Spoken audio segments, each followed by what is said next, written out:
माझ्या गोष्टीचे नाव आहे असंतुष्ट मांजर. एका बागेत एक मांजर मस्तपैकी झाडाखाली आराम करत बसले होते. तेवढ्यात त्या मांजरीने एका कुत्र्याला बागेत हिरवळीवर मस्तपैकी खेळताना पाहिले. तिने विचार केला, आपण तर आपल्या मालकाच्या ताब्यात आहोत, पण हे कुत्रे किती आनंदी आहे, स्वतंत्र आहे, किती मजेने खेळते आहे. असा विचार त्या मांजरीच्या मनात आला आणि त्या कुत्र्याबद्दल त्याला मांजरीला असूया वाटू लागली. मग मालकाकडे आल्यावर तिने शेपटी सुद्धा हलवली नाही. मालक दूध द्यायला आला तर त्याच्याकडे पाहिले सुद्धा नाही. दूध पिऊन झाल्यावर तलावाच्या काठी मांजरी फिरायला गेली. फिरता फिरता मांजरीने पाण्यात एक मासोळी पाहिली. परत मांजरीच्या मनात विचार आला, किती सुखाने ही मासोळी पाण्यात तरंगतीये. गारगार पाणी किती छान वाटत असेल तिला, किती बरे वाटत असेल. नाहीतर आपल्याला काही पोहताच येत नाही. मांजरीला खूपच राग आला.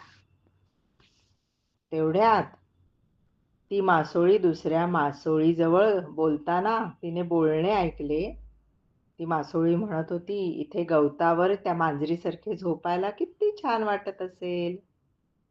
मी सुद्धा पाण्याच्या बाहेर राहून असे छान मऊ गवतावर झोपू शकले असते तर किती मजा आली असती. मांजराला आश्चर्यच वाटले. काही वेळाने एक चिमणी तेथून चालली होती.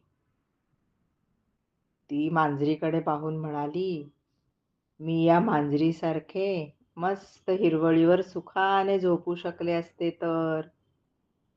मला माझ्यासाठी घर बनवावे लागले नसते, अन्नासाठी इकडे तिकडे भटकावे लागले नसते. हे मांजर किती नशीबवान आहे. मस्त मालकाकडे राहते, आईते दूध पिते आणि मस्त हिरवळीवर लोळते. हे ऐकून मांजरीला आपली चूक लक्षात आली